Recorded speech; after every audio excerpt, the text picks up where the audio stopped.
Bismillahirrahmanirrahim. Assalamualaikum warahmatullahi wabarakatuh.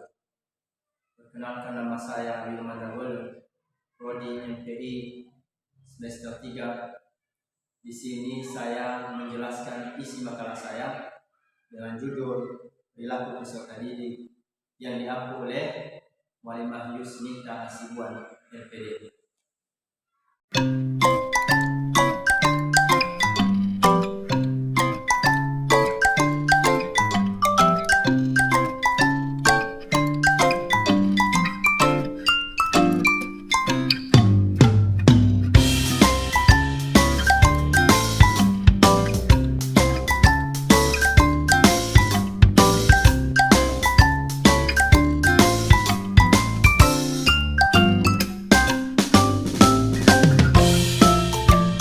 Langsung saja masuk kita pada pembahasan. Yang pertama, bagian A, perilaku peserta didik. Dalam ilmu psikolog, perilaku adalah segenap manifestasi hayati individu dalam berinteraksi dengan lingkungannya, mulai perilaku yang paling nampak maupun perilaku yang paling tidak nampak. Dalam interaksinya, seorang bisa menimbulkan perilaku yang bermacam-macam. Bila dikaitkan dengan belajar dan pendidikan, perilaku bergeser mengalami suatu perubahan. Misalnya, perubahan dari yang buruk menjadi yang baik, dari yang tidak terampil menjadi terampil. Ada 3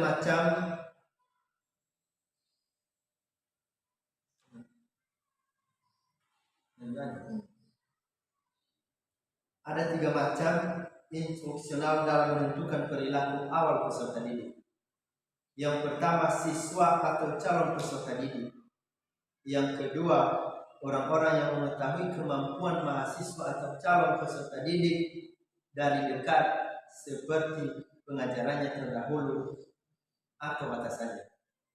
Yang ketiga, pengelolaan program pendidikan yang bisa mengajarkan mata pelajaran tersebut.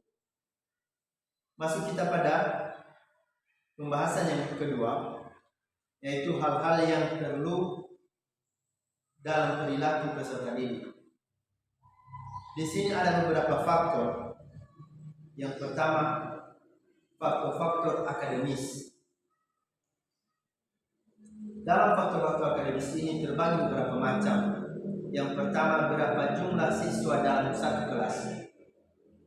Apa latar belakang pendidikan sekolah yang pernah ditempuh. Bagaimana nilai rata-rata yang dicapai tiap sekolah.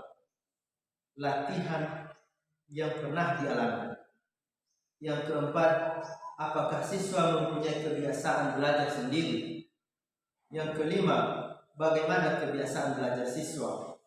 Yang keenam, apakah siswa sudah mengetahui sedikit tentang latar belakang pokok pembahasan yang akan dipelajari. Yang ketujuh, apakah tingkat inteligensi siswa tinggi, sedang atau rendah. Yang kedelapan, apakah siswa mampu membaca cepat. Yang kesembilan, apa saja yang dikuasai oleh siswa. Dan yang terakhir, ke-10, bagaimana motivasi belajar siswa. Yang kedua, faktor-faktor sosial. Dalam faktor sosial ini terbagi juga beberapa macam. Yang pertama, umur. Kedua, kematangan. Ketiga, perhatian. Keempat, apakah ada siswa teladan dalam satu kelas. Dan kelima, bagaimana hubungan antara siswa. Dan yang keenam, bagaimana latar belakang sosial ekonomis. Yang ketiga, kondisi belajar. Kondisi belajar dapat mempengaruhi konsentrasi, pencerapan, dan penerimaan informasi. Pengaruh kondisi lingkungan tempat belajar terhadap seseorang dapat mengakibatkan reaksi yang berbeda-beda. Kondisi belajar ada 4 golongan. Yang pertama, lingkungan fisik, seperti pengaruh suara, cahaya, temperatur, dan pengaruh meja kursi serta perabotan setempat. Yang kedua, lingkungan emosional seperti motivasi individu, ketetapan tugas, dan tanggung jawab. Yang ketiga, lingkungan sosiolog seperti kebiasaan belajar atau bekerja sendiri atau bersama, tanggap terhadap orang atau pejabat yang sedang berkuasa, dan sebagainya. Yang keempat, kondisi fisiologis siswa sendiri seperti ketajaman dan kelemahan indera, kebutuhan gizi, tidak tahu terlalu banyak mobilitas, penghargaan terhadap waktu sehari-hari, irama kehidupan, dan bagaimana sikapnya terhadap efisiensi tugas-tugasnya. Yang pembahasan yang keempat, teknis belajar. Ada siswa atau mahasiswa yang belajar lebih efektif dan ada yang tidak. Ada yang lebih mudah mengerti dengan pendekatan visual, ada yang mudah menangkap verbal, dan ada yang lebih cocok bila ada kegiatan praktek, latihan, aktivitas, atau simulasi. Kesimpulan dari makalah saya, mengidentifikasi perilaku awal dan karakteristik awal siswa merupakan salah satu unsur penting dalam model pengembangan instruksional.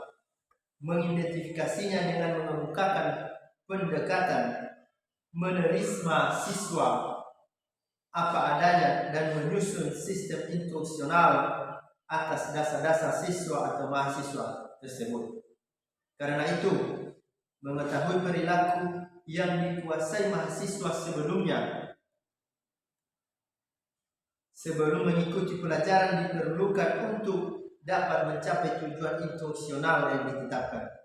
Dengan kata lain, penetapan suatu tujuan instruksional tergantung pada perilaku awal dan karakteristik siswa itu sendiri. Demikian saja pembahasan makalah saya pada kesempatan ini. Bila ada kekurangan dan kesilapan, kepada Allah saya mohon ampun, kepada kita semua saya minta maaf. Terakhir, wabillahi taufiq wal hidayah. Assalamualaikum warahmatullahi wabarakatuh.